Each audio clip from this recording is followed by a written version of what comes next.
어, 지난주 그 월요일 날 우리 교회에서 경기 선호의 여존도의 연합회 모임이 있었잖아요.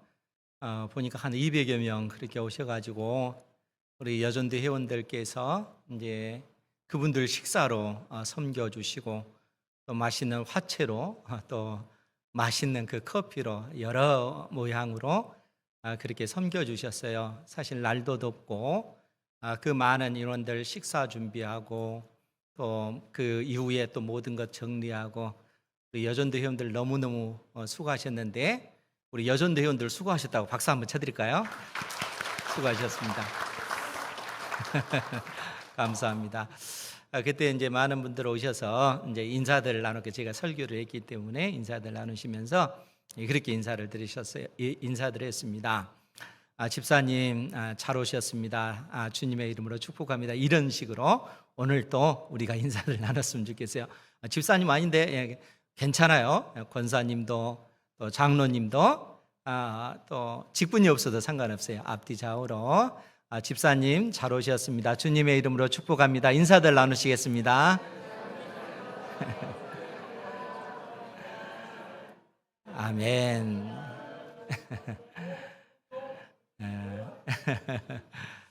바울 사도가 고린도 교회 성도들에게 아볼로가 무엇이고 바울이 무엇이냐, 그들은 다 하나님의 사역자들, 그들은 사역자들이니라, 이렇게 이 말씀을 하잖아요. 이 사역자라고 하는 말이 디아코노스, 집사라는 뜻이에요. 그러니까 이제 바울도 아볼로도 베드로도 다 집사다라는 그런 얘기예요. 예전에도 말씀을 드렸지만 이 디아코노스, 집사라고 하는 말의 의미는 식탁에서 시중 드는 종을 의미합니다.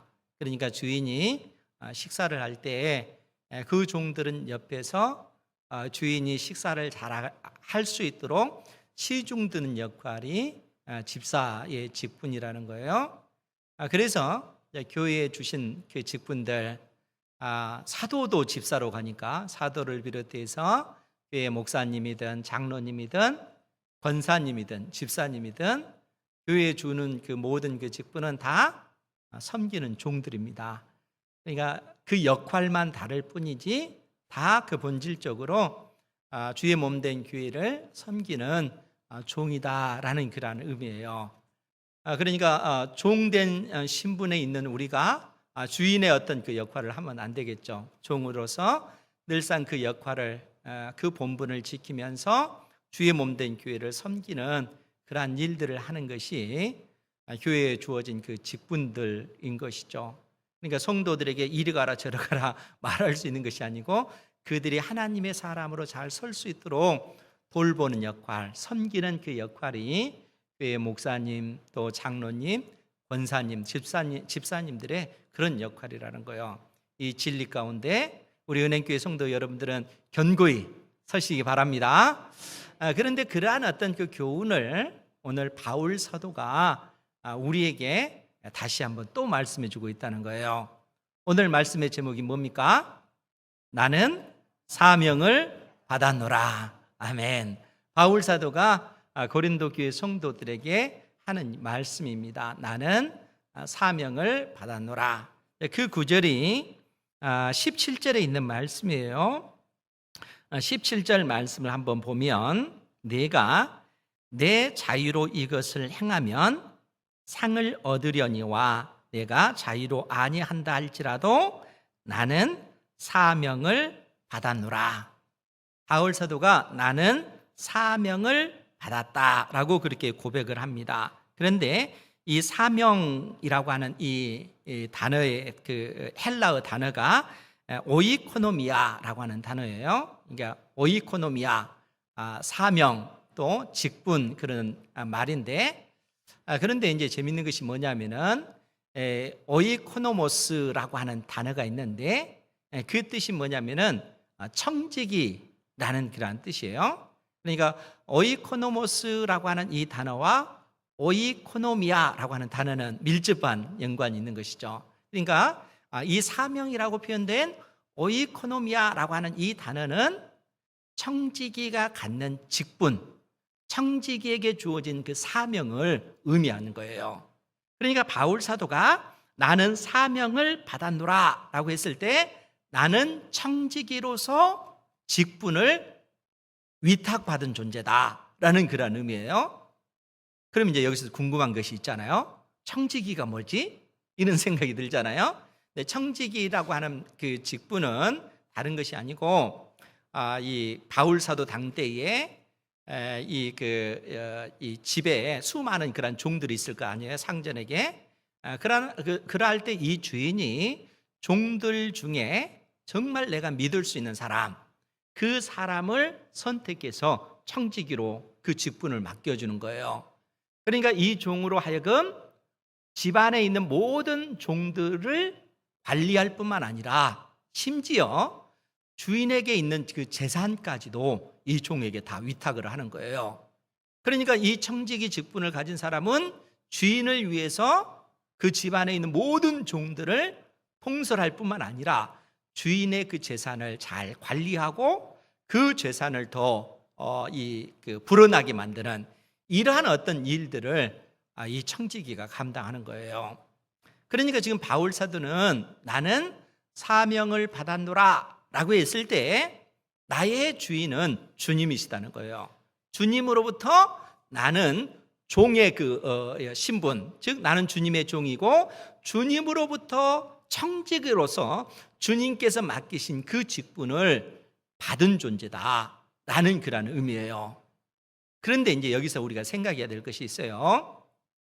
그것이 뭐냐면은 우리가 종으로서 예수님이 우리의 주인 되시고 우리가 종의 그 신분을 가졌다라고 했을 때 종이라고 하는 사람의 그 역할이 무엇인가에 대해서 우리는 생각을 해봐야 된다는 거예요. 왜 그러냐 하면은 이미 우리 주님께서 이 누가복음 17장을 통해서 우리에게 교훈해 주셨는데 7절부터 11절까지 예수님께서 하신 말씀이에요. 그 부분을 보면 너희 중에 누구에게 밭을 갈거나 양을 치거나 하는 종이 있어 밭에서 돌아오면 그대로 곧 와 앉아서 먹으라 말할 자가 있느냐. 예수님께서 묻고 계시는 거예요. 그러니까 어떤 주인에게 종이 있는데 이 종에게 너는 오늘 밭에 나가서 일을 해라. 그래서 이 종이 온종일 밭에 나가서 일을 하고 또 주인의 그 양떼를 목축하고 해서 저녁 때 딱 들어왔다는 거예요. 그러면 주인이 너무너무 고마워서 이리로 앉아서 식사를 하거라 이렇게 말할 주인은 없다는 거예요.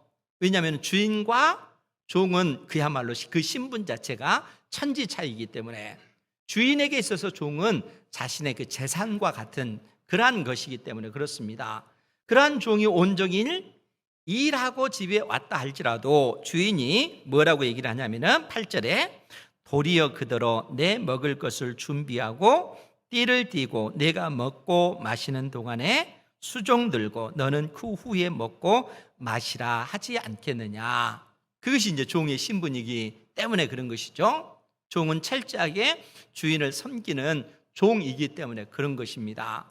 그러면 여러분 생각해 보세요. 종이 이처럼 주인을 위해서 헌신하고 나서 그 종이 스스로 자기의 어떤 그 권리, 자기의 어떤 그 무언가를 그렇게 주장할 수 있겠어요? 이렇게 하고 나서도 뭐라고 얘기를 하냐면은 9절 10절에 예수님께서 하신 말씀입니다. 명한 대로 명령한 대로 하였다고 종에게 감사하겠느냐. 이와 같이 너희도 명령 받은 것을 다 행한 후에 이르기를 우리는 무익한 종이라. 우리가 하여야 할 일, 우리가 마땅히 해야 할 일을 한 것뿐이라. 그렇게 너희들은 고백해야 된다라고 말씀해 주고 있는 거예요. 예수님께서 12제자에게 실상 이 가르침을 주고 있는 겁니다. 12제자에게 예수님께서는 그들을 하나님의 복음을 위해서 종으로 부르시고 하나님 나라의 복음을 증거하는 그러한 일들을 그들로 하여금 감당하게 하고, 그리고 이러한 어떤 사명을 감당한 이 제자들이 주님 앞에 나와서 뭐라고 고백하는 거예요? 내가 이런 일을 했습니다. 그래서 자기의 어떤 공적을 자랑하는 것이 아니라 나는 마땅히 주님의 종으로서 주님께서 명령한 것을 내가 행한 것뿐입니다. 이렇게 고백해야 된다는 거예요. 나는 실상 주님에게 있어서 무익한 종일 뿐입니다. 이것이 종된 자가 마땅히 가져야 될 그러한 마음이라는 거예요. 예수님께서 이러한 진리를 우리에게 일깨워 주시는 것입니다. 왜 이 말씀을 언급하냐면은 지금 바울 사도가 이 고린도 교회 성도들에게 나는 사명을 받았노라 라고 했을 때 나는 주님의 종으로서 주님께서 나에게 맡겨준 그 직분, 즉 이방인의 사도로서 복음을 전하는 이 직분을 내가 맡은 것이다. 그러니까 나의 어떤 사명은 뭔가 라고 했을 때 수많은 나라들, 민족들에게 생명의 복음을 증거하고 이로 인해서 나에게 맡겨준 이 일들에 대해서 충성스럽게 내가 감당해야 된다라는 그런 의미예요. 그러면 여러분 생각 한번 해보세요. 바울 사도가 이처럼 위대한 복음 전도자로서 수많은 나라들, 민족들에게 복음을 전하고 또 수많은 죽어가는 인생들이 예수님을 믿고 구원을 받았어요. 그러면은 이로 인해서 바울 사도가 자랑할 것이 있을까요, 없을까요? 바울 사도에게는 이로 인해서 자랑할 것이 하나도 없다는 거예요. 왜냐하면 나는 주님의 종으로서 주님께서 종으로 택하셨기 때문에 그리고 이방인의 사도의 그 직분을 그에게 맡겨주셨기 때문에 그렇다는 거예요. 그렇기 때문에 바울 사도는 복음을 전하면서 그것으로 인해서 이룩했던 그 모든 업적들 이러한 것으로 인해서 자기 자신은 자랑할 게 하나도 없다는 거예요. 오히려 주님 앞에 나는 무익한 종일 뿐입니다. 하나님께서 나에게 맡겨주신 그러한 일들을 내가 감당할 뿐입니다. 이렇게 고백하는 것이 지극히 정상적인 것이라는 거예요. 여러분, 그러나 그렇다 할지라도 이 종들에게 권리, 이 종들이 복음을 전함으로써 갖는 그 권리 자체도 없을까요? 즉 교회의 어떤 후원을 받는 이러한 그 권리 자체도 없을까요? 그렇지 않다는 거예요. 그래서 바울 사도가 오늘 14절에서 뭐라고 얘기하냐면은 우리 14절 말씀 같이 한번 보겠습니다. 시작. 이와 같이 주께서도 복음 전하는 자들이 복음으로 말미암아 살리라 명하셨느니라. 아멘. 이와 같이라고 할 때는 고린도전서 9장 1절에서 13절까지 내용들을 염두에 두고 이와 같이 이 표현을 쓰고 있는 거예요.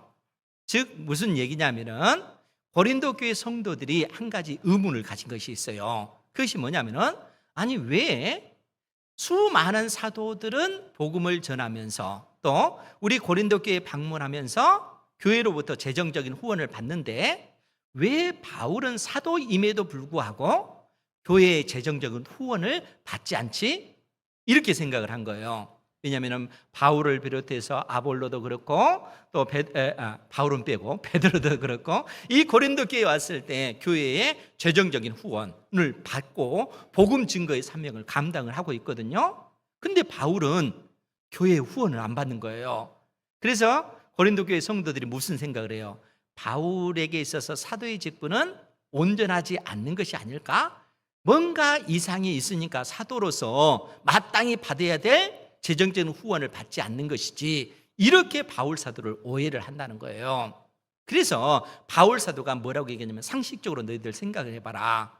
자기 돈을 내고 군대에 가서 군복무하는 사람이 있느냐? 그렇지 않다는 거예요. 우리나라에서도 군복무하면 국가에서 그 모든 것들을 지원을 해주잖아요. 이것이 지극히 상식적이라는 거예요. 율법도 우리에게 그러한 사실을 가르쳐주고 있고 무엇보다도 13절에서도 그 얘기를 해줘요. 고린도전서 9장 13절에 성전의 일을 하는 이들은 성전에서 나는 것을 먹으며 제단에서 섬기는 이들은 제단과 함께 나누는 것을 너희가 알지 못하느냐. 여러분 구약시대 때 성전에서 일하는 사람들이 누가 있어요? 제사장과 또 레위 사람들이 성전에서 일을 하잖아요. 그 사람들은 어떻게 먹고 살아요? 성전에 드려지는 그러한 제물과 또 성전에 드려지는 그러한 예물을 통해서 그들이 먹고 사는 생계를 유지한다는 거예요. 그러니까 성전에서 일하는 사람들은 그들에게 주어진 권리는 그 성전에 드려진 그 예물을 통해서 그들이 먹고 마시는 것이다. 동일한 원리가 신약 시대에도 그대로 적용되어진다는 거예요. 그래서 14절에 이와 같은 원리가 그대로 적용되어진다. 우리 주님께서도 복음 전하는 자들이 복음으로 말미암아 먹고 살리라, 이렇게 명령을 해 주셨다는 거예요. 그럼 어디에 이런 기록이 있을까요?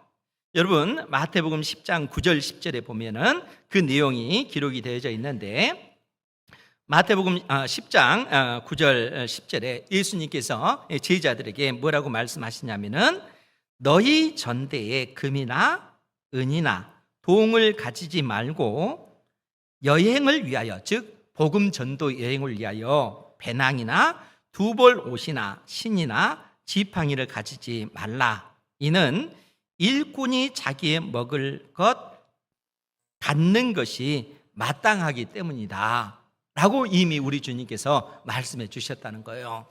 그러니까 복음을 전하는 사람들은 그 복음으로 말미암아 먹고 살게끔 하나님께서 이미 그러한 법으로 주셨다는 거예요.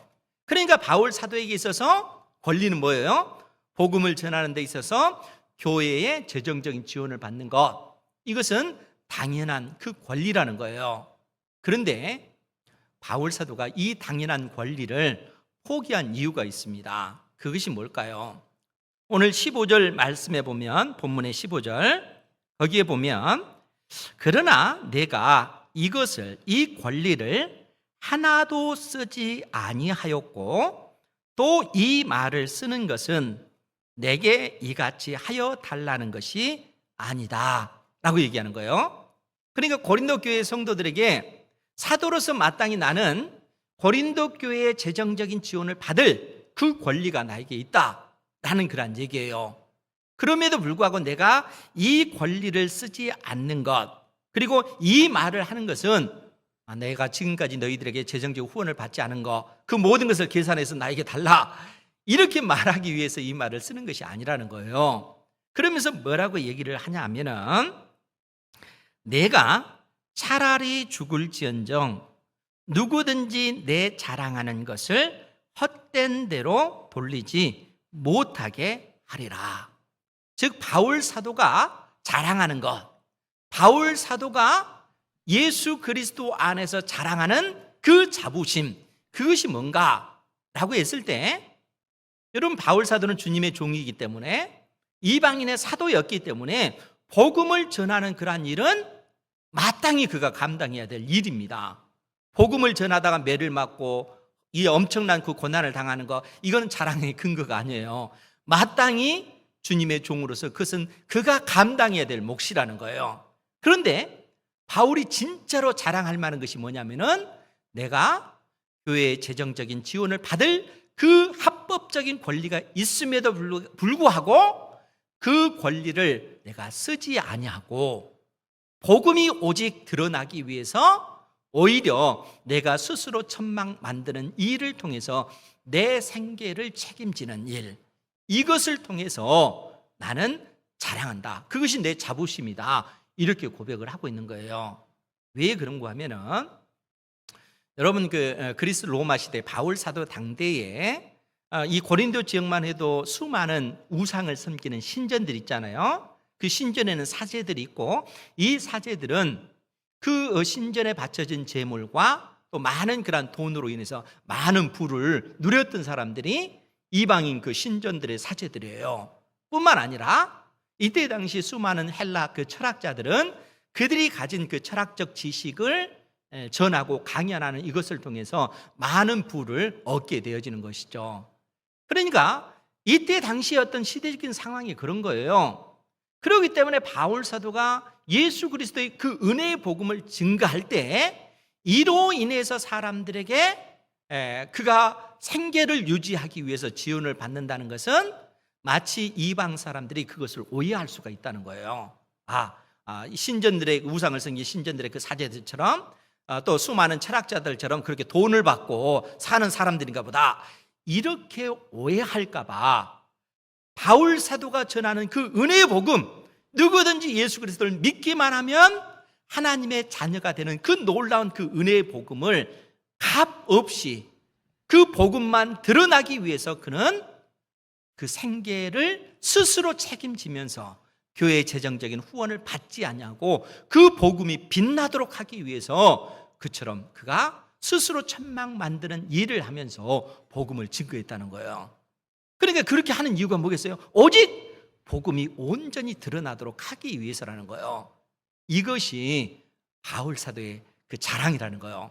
나의 자부심이다 라는 그런 얘기입니다. 이러한 자부심이 헛되지 않기를 내가 바란다 라고 지금 바울 사도가 고백하고 있는 것입니다. 그러면서 뭐라고 얘기를 하냐면은 우리 16절 말씀 같이 한번 볼게요. 16절 시작. 내가 복음을 전할지라도 자랑할 것이 없음은 내가 부득불할 일임이라.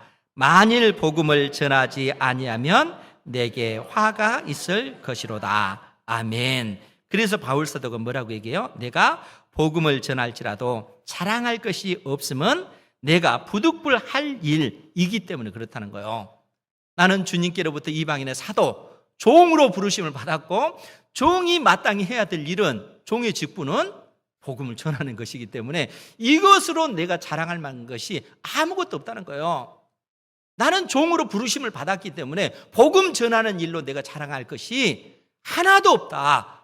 내가 부득불, 그것은 어쩔 수 없이 내가 종이기 때문에 그것을 내가 감당해야 될 몫일 뿐이다 라고 그렇게 이야기하는 것입니다. 그러면서 만일 복음을 전하지 아니하면 내게 화가 있을 것이로다. 그래서 이제 이 말을 여러분들이 오해하면 안 돼요. 바울 사도가 복음을 전하지 아니하면 하나님께서 분노하셔서 바울 사도를 심판하겠다, 그런 의미가 아니라는 거예요. 여기서 바울 사도가 이 복음을 전하지 아니하면 내게 화가 있을 것이로다 라고 했을 때는 그 자신의 그 영혼을 향해서 그렇게 그가 생각을 하는 거예요. 여러분 이 예레미야 20장 9절에 보면요, 예레미야가 고백한 그 내용이 있습니다. 그 부분을 한번 읽어드릴게요. 예레미야 20장 9절에 보면은 내가 다시는 여호와를 선포하지 아니하며 그의 이름으로 말하지 아니하리라 하면 나의 마음이 불붙는 것 같아서 골수에 사무치니 답답하여 견딜 수 없나이다. 이 예레미야 선지자가 어떤 상황 속에서 이런 말씀을 전하냐면은 하나님의 말씀이 그에게 주어지고 그 말씀을 이스라엘 백성들에게 증거하는데, 문제는 이스라엘 백성들이 그 말씀을 듣고 마음에 새긴 이가 없고 한결같이 그 말씀을 오히려 대적하고 이 예레미야 선지자를 핍박하는 그러한 어떤 일들이 비일비재하게 이때 당시 나타나는 거예요.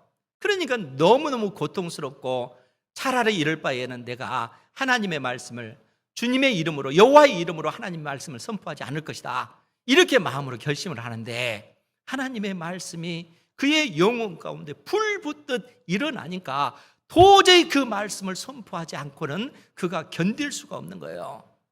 예레미야 선지자가 이 땅에 존재하는 그 의미, 그 가치, 그 인생의 가치가 뭘까라고 했을 때 하나님의 말씀을 전하지 아니하면은 견딜 수 없는 그거라는 거예요. 그렇기 때문에 그러한 어떤 그 모습을, 그러한 어떤 마음의 그 고통의 상태를 예레미야 선지자가 이렇게 표현하고 있는 거예요.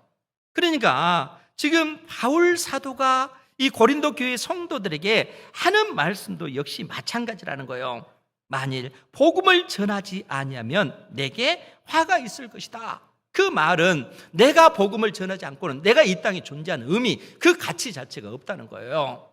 내가 복음을 전하지 않는다면은 이것으로 인해서 마치 내 영혼은 영적으로 나는 이 땅에서 죽은 존재와 같을 것이고 내 영혼이 마치 저주를 받은 그러한 상태와 같을 것이다. 내 속에 일어나는 이 끝없는 그 복음을 전하고자 하는 그 열망이 바울 사도의 그 영혼을 장악하고 있는 거예요. 그리고 그 복음을 전하는 그러한 일에는 그러한 것으로 자기 자신은 자랑할 만한 것이 하나도 없다는 거예요. 종이기 때문에 마땅히 그가 해야 할 일을 한 것뿐이기 때문에 그렇다는 거예요. 그렇기 때문에 바울 사도가 17절에서도 뭐라고 얘기를 하냐면 내가 내 자유로 이것을 행하면 상을 얻으려니와 즉 내 자유, 내 뜻대로 이것을 행하면 내가 상을 받을 것이다. 즉 무슨 얘기냐면은 내가 주님의 종이 아니고 자유인이라면은, 그럼 종들은 주인에게 매여 있지만 자유인은 매여 있지 않잖아요. 내가 자유로운 존재라면, 내가 내 스스로 결정해서 복음을 전한다면 이것 때문에 나는 상을 요구할 수 있을 거라는 거예요. 그러나 나는 이 자유로운 존재가 아니라 주님께 매인 종이라는 거예요. 주님께 매인 종이요, 주님께 나에게 이방인의 사도로서 복음을 전하는 그러한 일들을 맡기셨기 때문에, 즉 내가 자유로 아니한다 할지라도 나는 그래서 사명을 받았노라. 내 사명이라고 하는 것은 이방인의 사도로서 복음을 전하는 그 사명이라는 거예요. 종이기 때문에 마땅히 그 일들을 행해야 되지만 그것으로 인해서 자기 자신은 자랑할 것이 하나도 없다라고 그렇게 고백을 하고 있는 거예요. 그러면서 18절에 그렇게 이야기합니다. 우리 18절 같이 보겠습니다. 시작. 그런즉 내 상이 무엇이냐? 내가 복음을 전할 때에 값 없이 전하고 복음으로 말미암아 내게 있는 권리를 다 쓰지 아니하는 이것이로다. 아멘. 바울 사도에게 있어서 그 상이라고 하는 것이 무엇일까? 결국 내가 복음을 전할 때에 값 없이 전하고, 값 없이 전한다는 것은 내가 교회의 재정적 후원을 받지 않고 그냥 내 생계를 스스로 책임지면서 복음을 전하는, 그 복음의 어떤 그 복음이 찬란하게 드러날 수 있도록 복음을 더 높이기, 드러내기 위해서 값없이 전하고 복음으로 말미암아 내게 있는 권리를 다 쓰지 아니하는 이것이 내가 받을 상이다 라고 얘기하는 거예요.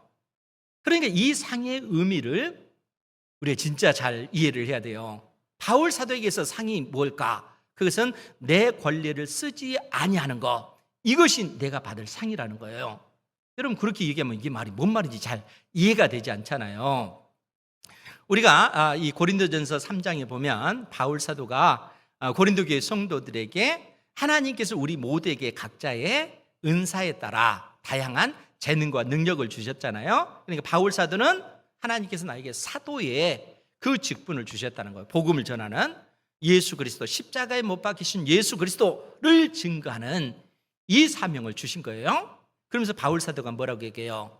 이 예수 그리스도의 터 위에 너희들은 집을 지어야 된다는 거예요. 그 집은 하나님의 집, 하나님의 나라 자체를 의미해요. 그러니까 우리 인생들이 일생을 통해서, 여러분들이 이 땅에 태어나서부터 죽을 때까지 그 일생을 통해서 여러분들이 그 의미 있는 삶, 가치 있는 삶을 살려면 어떻게 되는가 하면은 하나님의 집을 짓는 그 일들을 여러분들이 감당을 해야 돼요. 제가 예전에도 말씀을 드렸잖아요. 제가 어렸을 때 고민했던 거, 시골 어르신들이 새벽부터 밤늦게까지, 뭐 새벽부터 나가서 밭에서 일을 하고 밤늦게까지 일하잖아요. 그걸 보면서 저는 너무 괴로운 거예요. 어린 나이에. 그러면서 그렇게 일해가지고 자식들 가르치고 그렇게 해서 땅 한 평 더 늘리고, 그런 모습을 보면서 어린 나이에 사람이 산다는 것, 그 일생, 인생이라고 하는 것이 이것밖에 안 되는가? 이처럼 무가치한가? 그렇잖아요, 여러분. 이런 삶은 여러분들도 살잖아요. 이 땅에서 열심히 태어나서 직장 가지고 열심히 일해서 돈을 벌고 그 벌어서 집 한 채 사고 또 좋은 차 타고 그렇게 하다가 때가 되면 이 세상을 떠난 거, 그게 인생이에요? 인생이 이것밖에 안 되는가? 인생의 의미라고 하는 것이 이것밖에 안 되는가? 어린 나이에 그게 너무너무 고통스러운 거예요. 인생의 의미가 뭘까? 인생이 가치 있다라고 하는 것이 무엇일까? 라고 했을 때 저는 예수님을 믿고 나서 그 인생의 의미, 그 가치를 발견한 거예요. 바울 사도가 우리에게 뭐라고 얘기해요? 우리 모두는 예수 그리스도, 십자가에 못 박혀 죽으신 예수 그리스도 더 위에 다 하나님의 나라, 하나님의 집을 건축하는 그러한 일들을 우리는 감당할 존재다라는 거예요. 그러니까 우리 모두를 향해서 바울 사도가 뭐라고 했냐면, 너희들이 그 터 위에 집을 지을 때 어떻게 지을까? 너희들은 조심해야 된다. 어떤 재료를 써야 될까? 너희들은 조심해야 된다. 그러면서 뭐라고 얘기합니까? 어떤 사람은 금이나 은이나 보석으로 그 재료를 써서 집을 지어요. 어떤 사람은 나무나 풀이나 집을 가지고 써요. 그런데 주님께서 뭐라고 해요? 그러한 우리의 일생 동안 그 재료로 지었던 그 집들이 우리 주님께서 이 땅에 재림하실 때 우리의 그 공적, 즉 우리가 일생 동안 행한 일들이 불로써 그 공적이 드러나게 될 거라는 거예요.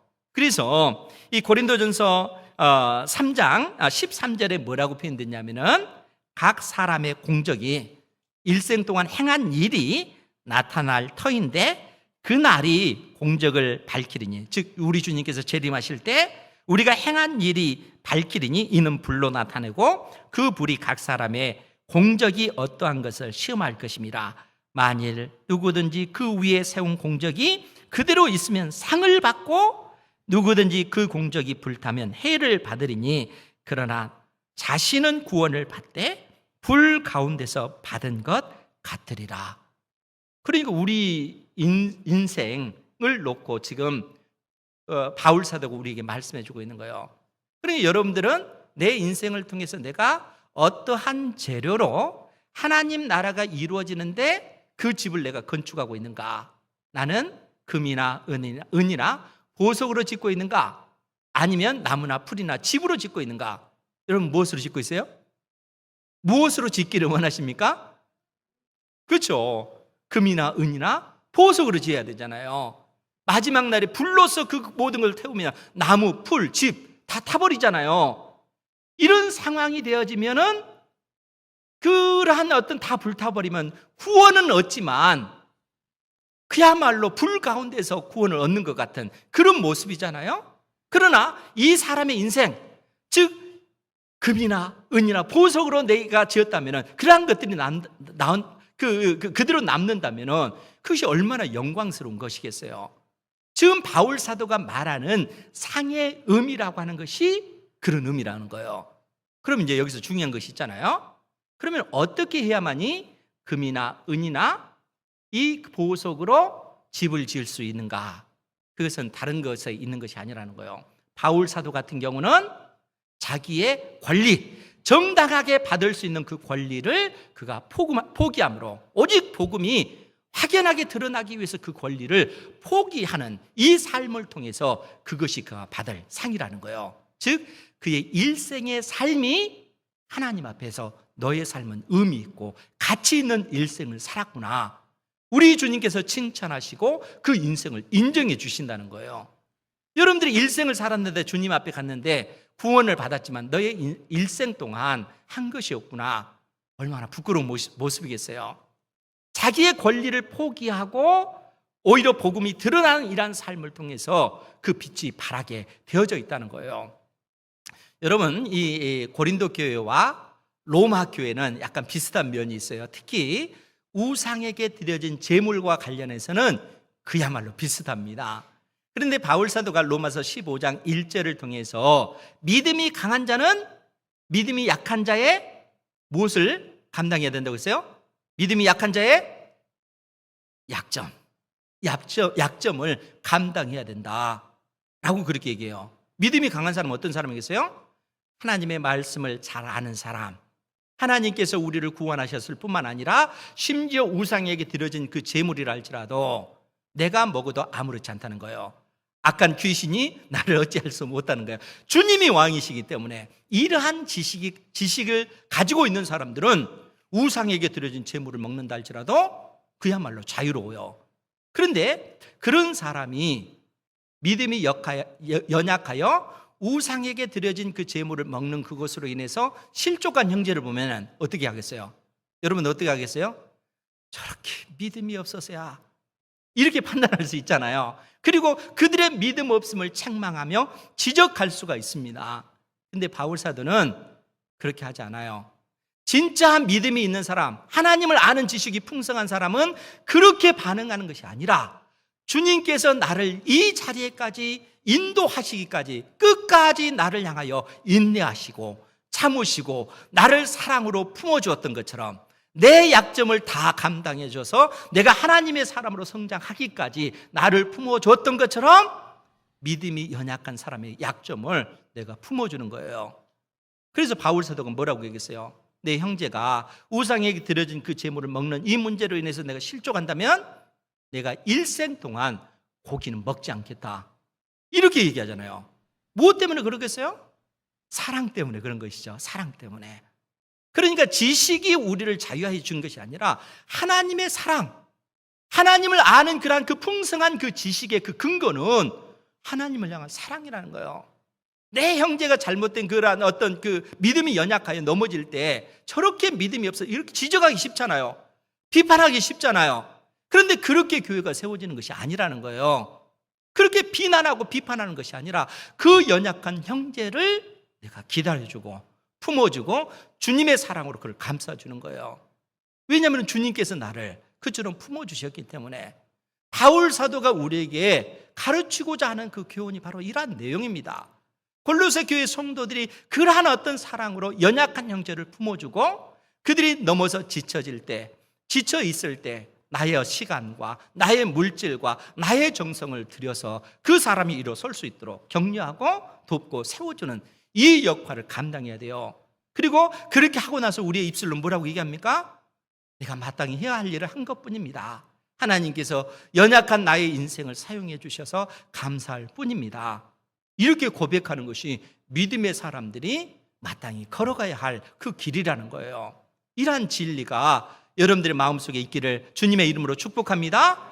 아버지 하나님을 아는 그러한 풍성한 지식, 그리고 그 바탕에 그 면면하게 흐르는 하나님을 향한 사랑, 내 이웃을 향한 그 사랑이 받침이 될 때 그러한 모든 사람들을 품어낼 수 있을 것이고, 그러한 믿음의 길을 걸어갈 때 우리 주님 앞에 섰을 때 잘하고 참으로 잘했구나, 착하고 충성된 종아, 너의 일생을 통해서 금과 은과 각종 보석으로 하나님의 나라를 지었구나, 이렇게 칭찬하시는 거예요. 이 진리를 깨닫고 여러분들의 일생을 통해서 살아계신 하나님을 높이는 그러한 삶이 되기를 주님의 이름으로 축복합니다.